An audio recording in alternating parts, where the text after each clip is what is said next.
6월 21일 로마서 12장 9절에서 14절까지 한 절씩 교독하겠습니다. 저부터 읽겠습니다. 사랑에는 거짓이 없나니 악을 미워하고 선에 속하라. 형제를 사랑하여 서로 우애하고 존경하기를 서로 먼저 하며 부지런하여 게으르지 말고 열심을 품고 주를 섬기라. 소망 중에 즐거워하며 환난 중에 참으며 기도에 항상 힘쓰며 성도들의 쓸 것을 공급하며 손 대접하기를 힘쓰라. 너희를 박해하는 자를 축복하라. 축복하고 저주하지 말라. 아멘. 네, 오늘 우리 로마서 12장 9절부터 14절까지의 말씀은 어제 본문인 12장 1절부터 이제 연결되는 말씀입니다. 어저께 말씀이죠. 어저께 본문 로마서 12장 1절부터 보면 그러므로 형제들아 내가 하나님의 모든 자비하심으로 너희를 권하노니 너희 몸을 하나님이 기뻐하시는 거룩한 산 제물로 드리라. 이는 너희가 드릴 영적 예배니라. 영적인 예배. 예배는 영적인 예배죠. 예배는 영적인 행위입니다. 우리 하나님은 영이시기 때문에 그 영이신 하나님을 만나는 그 영이신 하나님을 예배하는 이 예배는 영적인 예배다라는 것이죠. 그런데 우리가 흔히 영적인 것, 또 영 하면 어떻게 보면 좀 형이상학적인, 추상적인 어떤 그런 개념으로 우리가 생각을 할 수는 있지만 이 영적인 예배, 우리가 드릴 영적인 예배라는 것은 결국은 무엇을 의미하는 것이냐면 우리의 몸을 제물로 드리는 것. 이것이 바로 하나님께서 기뻐 받으시는, 또 하나님이 기뻐하시는 예배다. 영적인 예배다라는 것입니다. 자, 그런 면에서 우리가 예배다라고 생각했을 때 우리가 항상 새벽 예배, 또 수요 예배, 금요 예배, 주일 예배 어떤 종교적인 어떤 뭐랄까요? 제의랄까요? 종교적인 어떤 행위를 우리가 흔히 예배라고 생각을 하지만 예배는 거기에 국한된 것이 아니라 더 본질적으로 하나님이 기뻐하시는 우리의 몸을 하나님이 기뻐하시는 거룩한 제물로 드리는 것이 바로 하나님이 기뻐 받으시는 예배다라는 것을 우리에게 다시 한번 상기시켜주고 있습니다. 그렇다면 우리가 어떻게 하나님이 기뻐 받으실 수 있는 그 영적 예배를 드릴 수 있을까? 어떻게 하면 우리의 몸을 제물로 하나님께 드릴 수 있을까? 이 2절에 나오는 겁니다. 너희는 이 세대를 본받지 말고 오직 마음을 새롭게 함으로 변화를 받아 하나님의 선하시고 기뻐하시고 온전하신 뜻이 무엇인지 분별하도록 하라. 자, 이 세대를 본받지 말고, 이 세대의 생각을 본받지 말고, 이 세대의 세계관을 본받지 말고, 이 세대의 삶과 행위를 본받지 말고, 그것으로부터 구별되어 우리의 마음을 거룩하고 구별되게 새롭게 함으로 변화를 받아서 범사에 하나님께서 기뻐하시는 선하고 온전하신 뜻이 무엇인지를 분별해야 된다라는 겁니다.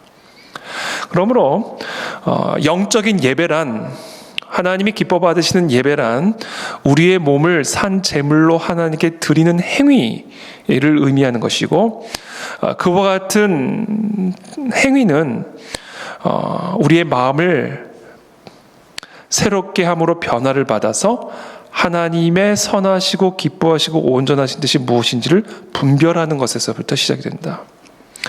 그리고 그 뜻을 우리의 몸으로 순종함으로 말미암아 하나님께서 기뻐 받으실 수 있는 영적 예배를 올려드릴 수 있다라는 겁니다.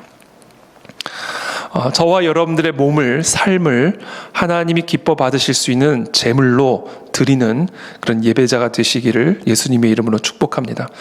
그리고 그것을 위해서 우리가 해야 할 일은 하나님의 선하시고 기뻐하시고 온전하신 뜻이 무엇인지를 분별하는 것에서부터 시작이 된다는 겁니다.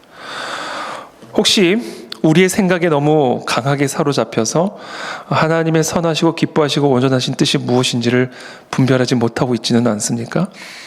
우리의 고집, 우리의 전통, 또 우리의 습관, 또 우리의 욕망, 우리의 자아에 너무나 강하게 사로잡혀서 하나님의 선하시고 기뻐하시고 온전하신 뜻이 무엇인지를 분별하는데 우리가 혹시 무감각해 있지는 않은지 오늘 이 새벽에 다시 한번 다 내려놓고 모든 것을 내려놓고 그 하나님의 음성에 귀를 기울이며 그 하나님의 온전하시고 선하시고 기뻐하신 뜻이 무엇인지를 분별할 수 있는 이 새벽이 되시기를 예수님의 이름으로 축복합니다.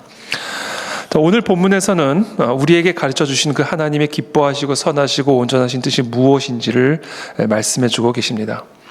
바로 오늘 이 본문의 말씀이 오늘 하루 우리가 우리의 삶 속에 적용하고 또 분별하며 순종해야 할 하나님의 선하시고 기뻐하시고 온전하신 뜻입니다.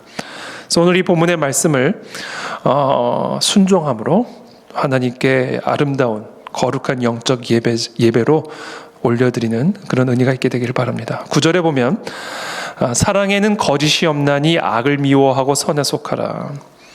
사랑하라라는 겁니다. 사랑. 근데 그 사랑 안에 거짓이 있을 수 있다. 우리가 이 속과 겉이 다른 것이 우리 인간의 가장 큰 본질적인 문제죠. 그래서 예수님은 이 바리새인들의 그와 같은 이중성을 회칠한 무덤이라고 하는 그런 비유로 지적하고 설명해 주신 것을 우리가 보게 됩니다. 이 거짓이 있는 사랑, 그러니까 우리가 겉으로는 사랑이 나오지만 그러나 속에는 그와 같은 사랑이 없을 때 그것이 결국은 거짓된 사랑인 것이죠. 그래서 인간의 이 본성이 어떻게 보면 속과 겉이 다른 그런 사랑이 우리 가운데 있을 수 있기 때문에 그렇다고 해서 우리의 속에 있는 그런 상태를 그대로 표현하라는 이야기는 아니죠. 그러므로 우리가 이것을 어떻게 우리의 삶 속에 구체적으로 적용할 수 있을까? 우리의 속 사람을 계속해서 사랑으로 채우는 일에 힘을 써야 된다라는 것을 의미하는 겁니다. 오늘도 우리의 삶 속에 별로 내가 사랑하지 않는, 별로 내가 좋아하지 않는 그런 사람들과의 만남을 가질 수가 있겠죠. 그때 우리는 예의가 있고 또 교양이 있기 때문에 우리의 속에 있는 마음의 상태를 그대로 드러내지 않습니다. 마치 사랑하는 것처럼 또 존경하는 것처럼 그렇게 우리가 겉으로는 표현할 수가 있죠. 그러나 속으로는 그렇지 않은 경우들이 있습니다. 그것이 바로 거짓이 있는 사랑이다라는 거예요. 그러므로 그와 같은 상태를 그대로 내버려 두지 말고 정말로 지금 내가 행위적으로 사랑하는 것처럼 보이고 있고 정말 행위적으로 표면적으로 정말 내가 그 사람을 존경하고 우애하는 것처럼 표현하고 있다면, 그러나 솔직히 속 안에는 그런 것이 없다면 그 순간 그 속을 채워야 된다라는 거예요. 사랑으로, 우애로, 존경으로. 그와 같은 것이 없는 상태로 그대로 표현하는 그와 같은 거짓된 사랑을 행하지 말라. 그러므로 겉으로 표면적으로 그와 같은 사랑과 우애와 존경을 표현하고 있다면 교양의 차원에서, 예의의 차원에서, 또 지속적인 관계 유지의 차원에서 속에 없는 그와 같은 사랑을 표현하고 있다면 그 순간순간마다 겉으로 표현하는 데만 치중하지 말고 나의 속을 사랑으로, 우애로, 존경함으로 채우는 일에 힘을 써라. 그것이 오늘 우리가 분별해야 할 하나님의 뜻이고 행해야 할 거룩한 영적 예배다라는 겁니다. 10절에 그러면서 이렇게 얘기합니다. 형제를 사랑하여 서로 우애하고 존경하기를 서로 먼저 하며 부지런하여 게으르지 말고 열심을 품고 주를 섬기라. 형제를 사랑하라. 그리고 서로 우애하라. 그리고 존경하라. 서로 먼저 그렇게 하라라는 겁니다. 먼저 하라는 거죠. 먼저 사랑하라. 먼저 우애하라. 먼저 존경하라. 이 먼저가 중요합니다. 우리가 누가 먼저 나에게 사랑을 주면 그 사랑에 대한 보답으로 우리가 사랑하는 것은 어떻게 보면 쉽고 어떻게 보면 좀 자연스럽죠. give and take이죠. 내게 준 만큼 나도 사랑하고 싶은 마음이 드는 것이고요. 나를 존경해 주는 만큼 나도 그 사람을 존경하고 싶은 그런 동기가 부여되는 법입니다. 그러나 오늘 하나님이 우리에게 말씀하시는 하나님의 뜻, 하나님이 기뻐하시는 뜻은 먼저 하라라는, 먼저. 그 사람이 설령 너를 사랑하지 않는다 할지라도 먼저 사랑하라. 먼저 다가가라. 먼저 인사하라. 먼저 존경하라. 이 먼저가 키워드입니다. 이 10절에 먼저가 키워드다라는 것이죠. 그래서 오늘 하루 우리가 먼저 다가가서 그 사람을 사랑하고 우애하고 존경하는 그런 성도로서의 참 모습을 우리 모두 삶에 옮기는 그런 하루가 될 수 있게 되기를 바랍니다. 11절에 부지런하여 게으르지 말고 열심을 품고 주를 섬기라. 부지런하여 게으르지 말고 열심을 품고 주를 섬기라. 주를 섬기되 게으르게 섬기지 말고, 주를 섬기되 열심이 없이 그냥 의무적으로 또는 습관적으로 섬기지 말고, 주를 섬기고 있다면 그 안에 부지런함을 채우라 하는 거예요. 채우라. 열심을 채우라라는 겁니다. 12절에 소망 중에 즐거워하며 환난 중에 참으며 기도에 항상 힘쓰며. 이 성도의 삶에 가장 중요한 구별된 모습 중에 하나가 환난을 만났을 때의 모습입니다. 하나님을 믿지 않는 사람, 예수님을 믿지 않는 사람, 또 예수님을 믿는 이 공동체에 속하지 않은 이 외부인들이, 불신자들이 이 그리스도인들을 바라보면서 가장 큰 도전을 받는 때가 언제냐면, 그 그리스도인들이 환난 가운데 소망을 품는 모습을 볼 때, 도대체 그 소망의 근거가 무엇일까에 대한 궁금증을 품게 된다는 겁니다.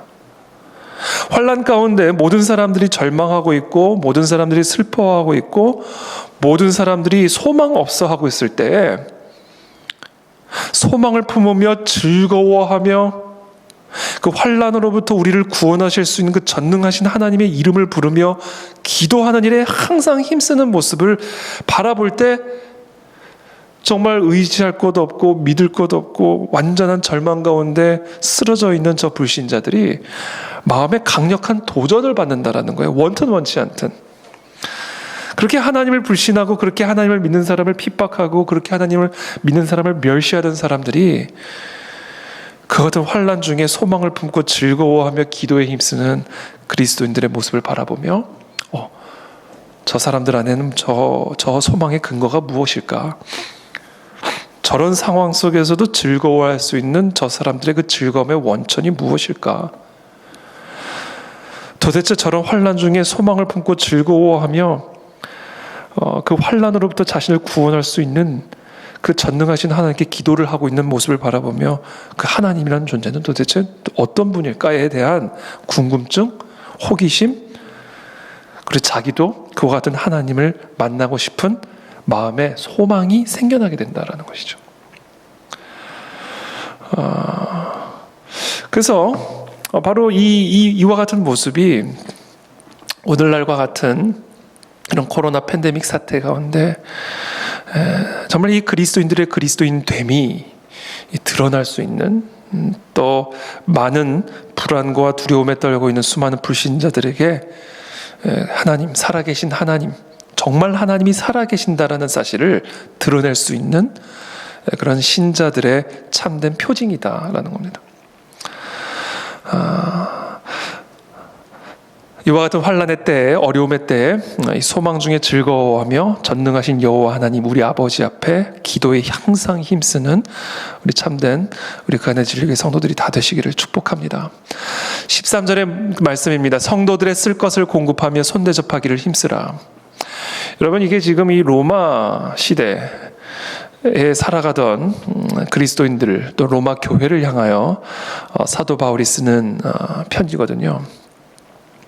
근데 우리가 잘 알다시피 당시 초대교회 성도들이 처한 시대적인 상황이라고 하는 것은 오늘날 우리 교회들이, 또 그리스도인들이 간접적으로 경험하고 목격하고 있는 것이긴 합니다만, 말할 수 없는 핍박과 말할 수 없는 박해와 말할 수 없는 환난 가운데 그들의 신앙 때문에, 또 그들의 다른 삶의 구별된 모습들 때문에 이 로마 정부로부터, 또 당시 로마인들로부터 말할 수 없는 멸시와 박해를 받고 있던 그런 때입니다.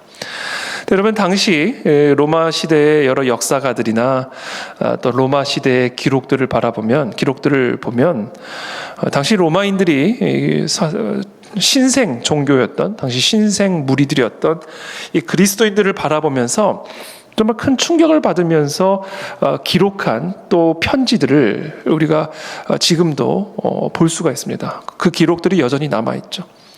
근데 그 기록들 가운데 대부분의 많은 부분들이 어떤 부분에 대해서 기록을 하고 있냐면, 당시 그 로마인들이 당시 초대 교인들의 삶의 모습 가운데 성도들의 쓸 것을 공급하고 손대접하기를 힘쓰는 모습들을 바라보면서 이들은 정말 스스로 서로를 사랑하고 섬기고 우애하면서 서로의 필요를 채우는 모습들을 바라보면서 정말 이들은 로마인들과는 정말 다릅니다 라며 당시 이 초대 교회 교인들의 모습들을 기록하고 있는 것들을 보게 됩니다. 그만큼 당시 로마인들은 다른 사람들의 쓸 것, 가난한 사람들의 필요를 채우는 일에 등한시했고요.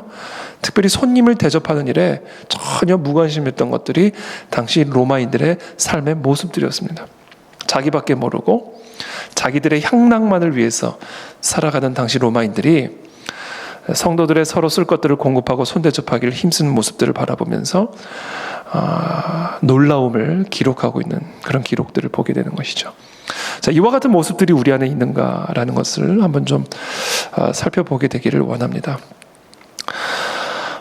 오늘 우리 교회 안에도 사실은 우리 몽골 성도들도 있죠. 또 몽골 성도들 정말 어떻게 보면 타지에서 고향을 떠나 이제 외국에서 살아가는 가운데 여러 가지 어려움들을 겪고 있고, 또 특별히 코로나 팬데믹 사태로 돌아가고 싶어도 본국으로 돌아가지 못하는 그런 고립된 그런 상태에 있기 때문에 우리 특별히 우리 성도들 가운데서도 특별히 우리 이 몽골 성도들을 좀 돕는 그런 도움이 좀 필요한 그런 상황 가운데 있는 것 같습니다. 또 여러분들 많은 관심을 가져주시기를 바라고, 또 교회적으로도 우리가 좀 관심을 갖고 이들의 필요를 공급하고 손님을 대접하는 일에 좀 힘을 쓰는 그런 교회가 되기를 바랍니다.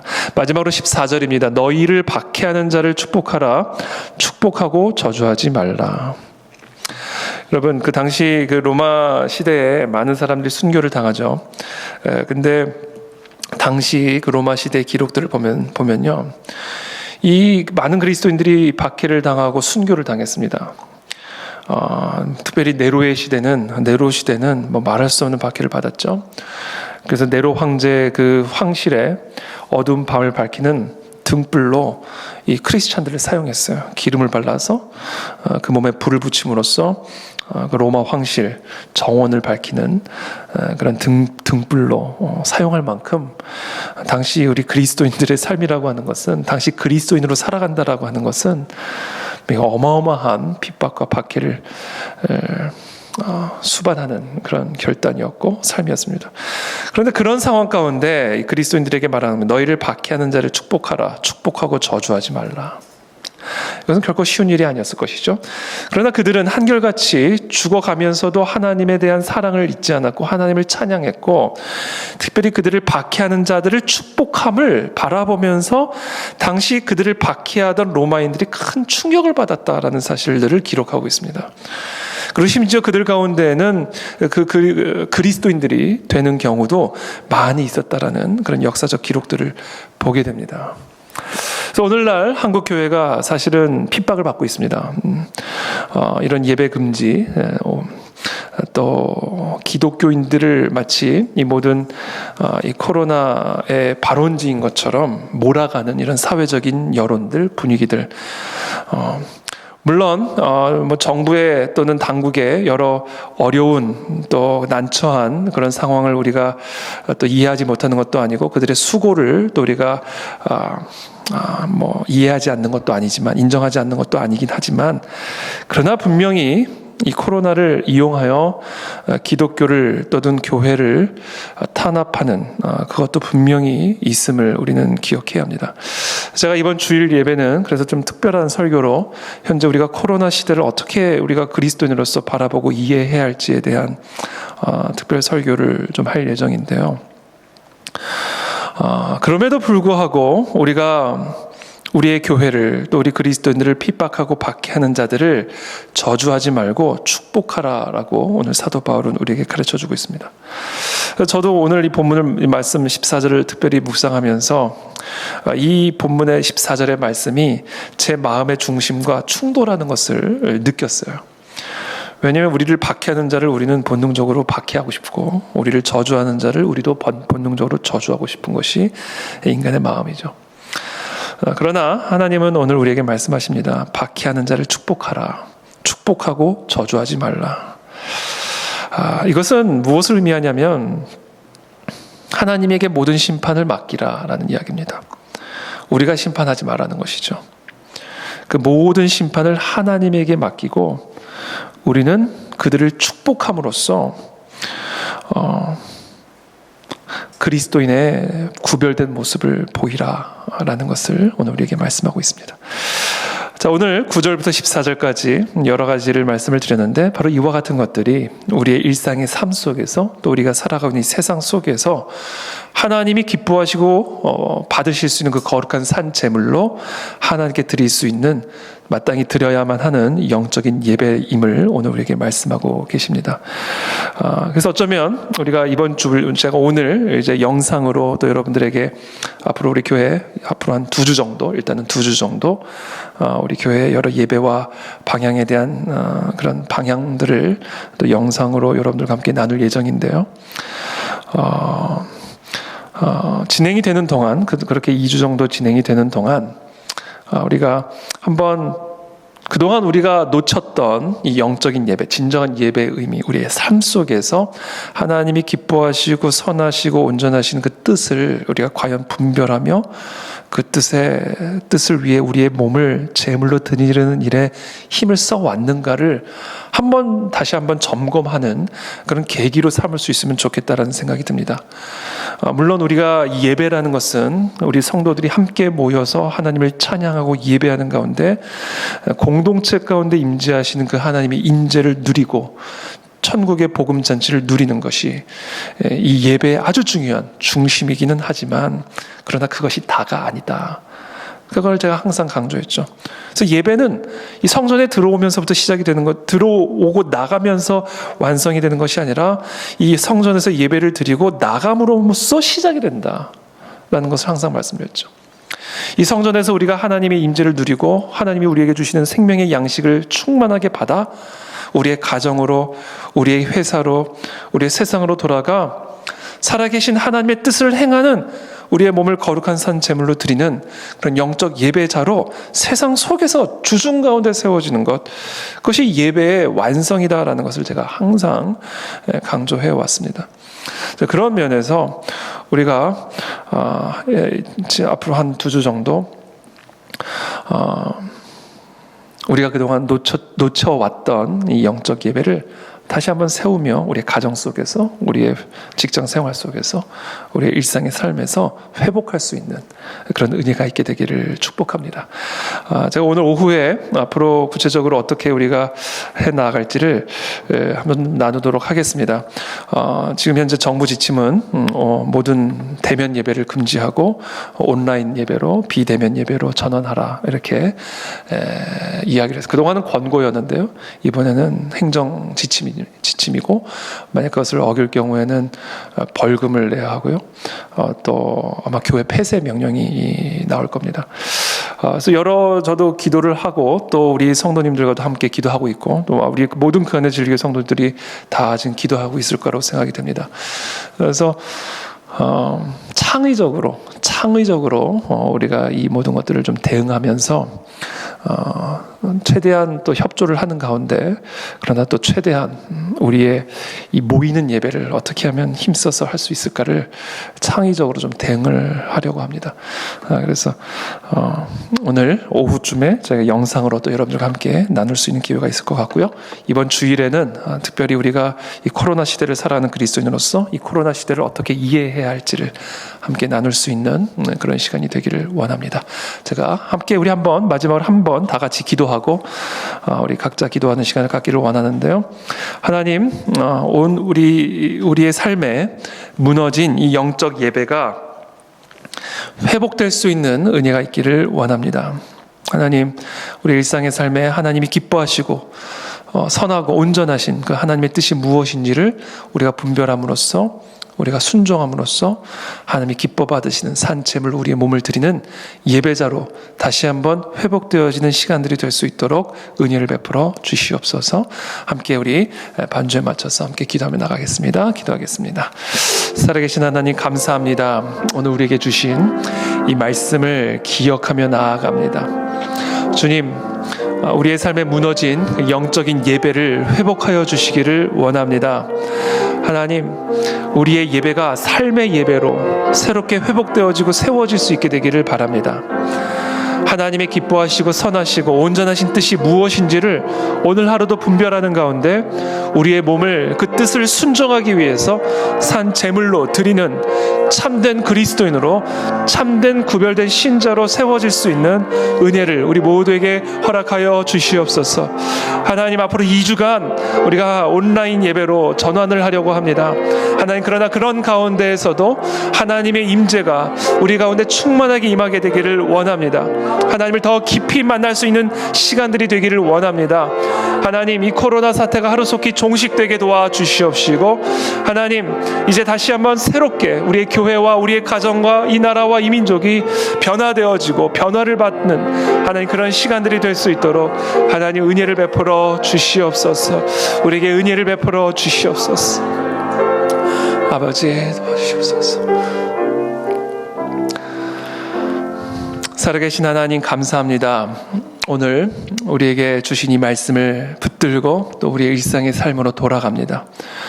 하나님, 우리의 삶의 현장에서 무너진 예배에 대해서 우리가 무감각했던 모습은 없지는 않은지 우리 한번 점검할 수 있는 시간들이 되기를 원합니다.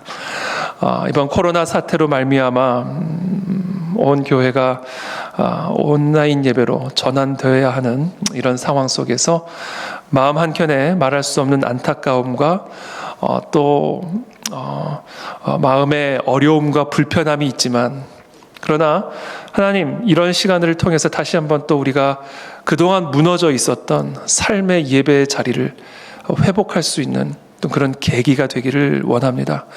사랑하는 우리 모든 그 안에 진리교회 성도들의 삶을 축복하여 주시옵시고, 그들의 가정과 그들의 직장과 그들의 일상의 삶 속에 그동안 무너져 있던 예배의 재단을 회복하고 영적 예배자로 우리의 몸을, 우리의 삶을 하나님의 뜻에 순종함으로 산 제물로 드리는 진정한 예배자로 회복되어질 수 있는 그런 시간이 될 수 있도록 은혜를 베풀어 주시옵소서.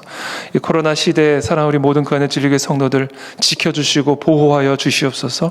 우리들의 자녀를 지켜주시고 우리들의 직장을 지켜주시고, 우리 그 안에 진리교회 성도들 이 코로나가 털끝도 건드리지 못하도록 하나님의 보호 아래, 피난처 되신 여호와 하나님의 임재 아래 하루하루 거하며 동행할 수 있도록 축복하여 주시옵소서.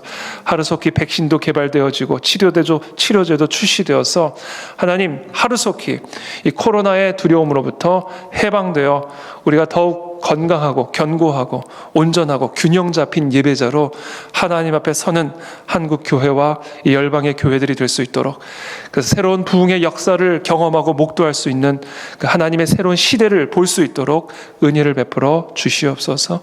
예수 그리스도 이름으로 축복하며 기도합나이다. 아멘.